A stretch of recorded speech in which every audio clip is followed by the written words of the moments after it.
इथिओपियातील अफार प्रदेशातील हायली गुब्बी ज्वालामुखी जो हजारो वर्षांपासून निष्क्रिय होता, त्याचा 23 नोव्हेंबर रोजी सकाळी अचानक उद्रेक झाला आणि त्यामुळे हजारो फूट उंचीपर्यंत राखेची जणू भिंतच आकाशात निर्माण झाली.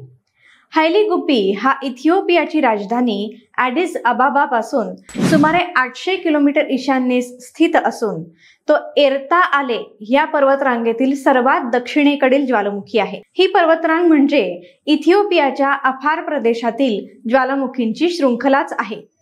हा ज्वालामुखी सुमारे 500 मीटर उंच असून तो त्या भागात आहे जिथे दोन भूगर्भीय प्लेट्स एकमेकांना भिडतात. त्यामुळे हा परिसर तीव्र भूवैज्ञानिक हालचालींचा केंद्रबिंदू मानला जातो. टुलूज व्होल्कॅनिक ॲश ॲडवायझरी सेंटरनुसार या उद्रेकातून निर्माण झालेले ढग येमेन, ओमान, पाकिस्तान आणि भारतात पोहोचले आहेत. IMDने सांगितले की हे ढग वेगाने पूर्वेकडे सरकण्याची शक्यता आहे. ज्वालामुखीय राख म्हणजे उद्रेकाच्या वेळी वातावरणात सोडले जाणारे अतिसूक्ष्म घर्षणकारी कणांचे ढग.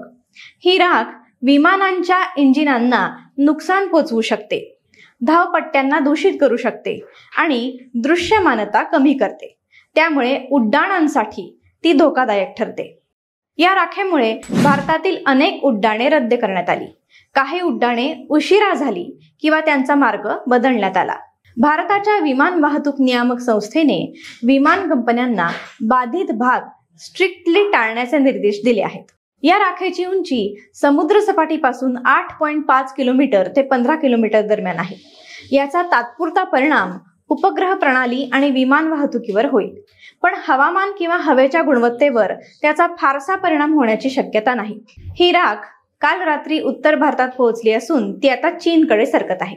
खासगी हवामान संस्था स्कायमेट वेदरनुसार ही राख किती काळात निवळेल याबाबत काही स्पष्टता नाही. ज्वालामुखीमुळे निर्माण होणारे राखेचे ढग दुर्मिळ असतात.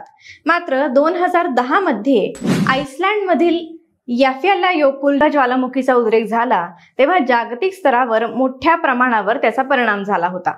UK आणि युरोपमधील हवाई क्षेत्र त्यावेळी अंशतः बंद करण्यात आलं होतं, ज्यामुळे हवाई वाहतूक मोठ्या प्रमाणावर विस्कळीत झाली होती.